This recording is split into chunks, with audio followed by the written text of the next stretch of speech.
A task lost in listening. My name is Jill, and if there is one thing I learned that day, it is this. Sometimes life does not change because of big mistakes, but because of small, funny ones that quietly teach us who we are. It was a regular office morning, the kind that feels heavy before it even begins. The air smelled of coffee and printed paper, keyboards clicked in a steady rhythm, and everyone looked busy even when they were not. I was working at my desk, lost in emails, when my boss suddenly appeared beside me. There was no warning, no preparation, just his voice cutting through my thoughts. "Jill, I need you to do something urgently," he said. That single word, urgently, made my heart jump. Whenever my boss spoke like that, it meant the task mattered. I straightened in my chair and focused hard. At least, I believed I did. He began explaining the task quickly. His words moved faster than my thoughts. I heard pieces, deadlines, reports, changes, approvals. My mind tried to catch everything, but some words slipped through like water between fingers. Still, I nodded, pretending I understood. I did not want to look careless or slow. When he finished, he looked at me and asked, "Is that clear?"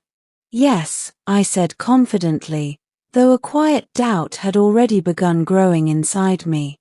As soon as he walked away, the doubt became louder. I replayed his instructions in my head, but they did not sound complete anymore. Some words felt blurred, others strangely changed. I told myself not to panic. I opened my laptop and started working based on what I believed he had said. I worked seriously, carefully, trying to give my best.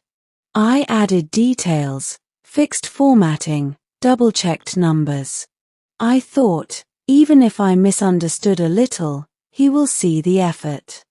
Time passed quickly, and before I knew it, my boss returned. "Jill, show me what you've done," he said. I turned my screen toward him with a small, nervous smile. He stared at it silently. That silence felt longer than it actually was. My chest tightened. I tried to read his expression, but it gave me nothing. Finally, he spoke. "This is not what I asked for." My face burned. "I'm sorry," I said softly. "I thought you wanted this." He frowned slightly and said, "No. I asked for something else." Then he explained the task again. This time, I listened carefully. Very carefully. And something shocked me. The task he described now sounded completely different from what I thought I heard earlier. It was as if my ears had rewritten his words the first time. He stopped and asked, "Can you repeat it back to me?" I swallowed and repeated what I believed he had just said. But as soon as the words left my mouth, he burst into laughter. Real laughter. For a second, I felt frozen. My first thought was embarrassment so strong it almost hurt. Then, seeing his expression, surprised but not angry, I laughed too. It came out suddenly, awkwardly, but honestly. "That's not even close," he said, still laughing. "I promise," I replied, laughing and embarrassed at the same time. That's exactly what my brain heard.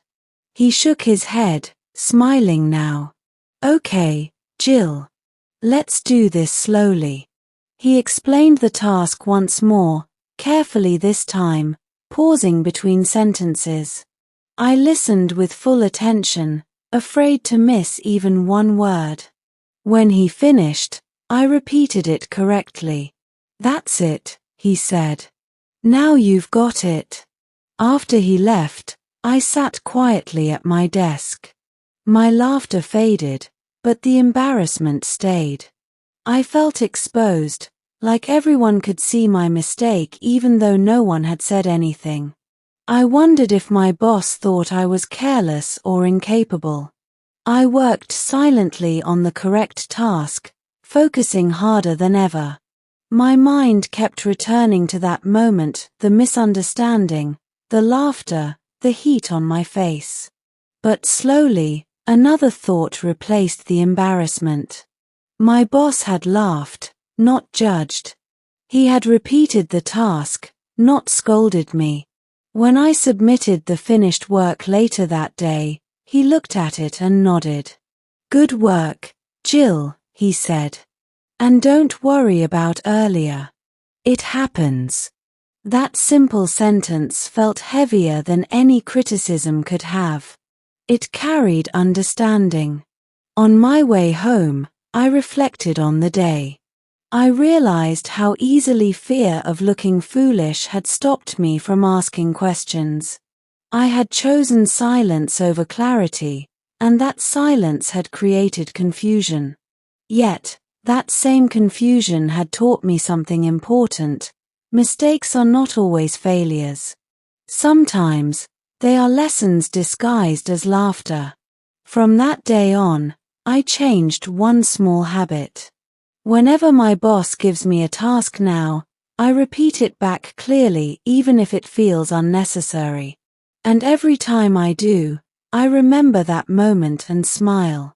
Because embarrassment fades, but learning stays. And sometimes, the sound between the words teaches us more than the words themselves.